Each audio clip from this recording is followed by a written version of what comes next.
नमस्कार, मी Bharat Shinde. News India मराठीमध्ये आपलं स्वागत आहे. तर गेल्या काही दिवसांपासून टाकळी येथील असलेल्या एका ट्रस्टच्या जमिनीबाबत अनेक धक्कादायक प्रकार अथवा माहिती समोर येत आहे.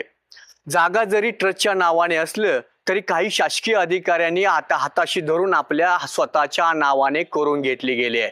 मग यामध्ये पंढरपूर शहरातील काही नामांकित व्यक्ती तसेच उद्योजकांची नावे समोर येत आहेत. एकीकडे हेच नामांकित असलेले व्यक्ती समाजात मी किती प्रतिष्ठित किंवा मी किती उद्योजक आहे हे दाखवून देण्याचा प्रयत्न करतात. मात्र याच व्यक्तींनी आता काळे धंदे केले असल्याचं चित्र समोर आलं आहे. खरं तर यामध्ये जो काही मिळकतीचा पोट हिस्सा बेकायदेशीरित्या विना परवानगी व जाणून बुजून कागदपत्राची गैरव्यवहार करत तसेच काही बोगस कागदपत्रे तयार करत खरेदी केल्याच्या दोषी व्यक्तींवर फौजदारी दाखल कारवाई होण्याकरता तक्रार अर्जही दाखल करण्यात आली आहे.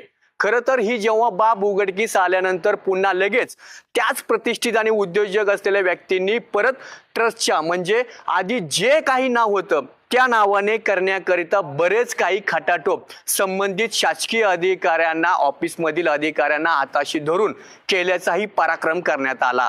मग या जमिनीसाठी खरेदी विक्री न करण्यासाठी किंवा न होण्यासाठी संबंधित दुय्यम निबंधाच्या व धर्मादाय आयुक्त यांच्याकडे अर्जही दाखल करण्यात आला होता. मात्र याला अधिकाऱ्यांनी केराची टोपली दाखवत याच जमिनीचा कायम खुश खरेदी म्हणत झाले आहे.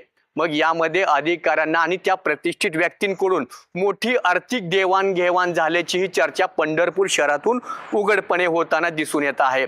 याबाबत आम्ही अधिकाऱ्यांना विचारणा केली असता अधिकाऱ्यांनीही उत्तर देण्याचे टाळले.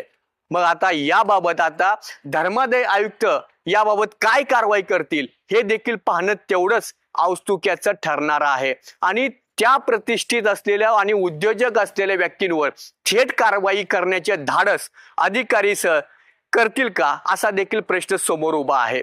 कॅमेरामन अक्षयसह भारत शिंदे, न्यूज इंडिया, पंढरपूर.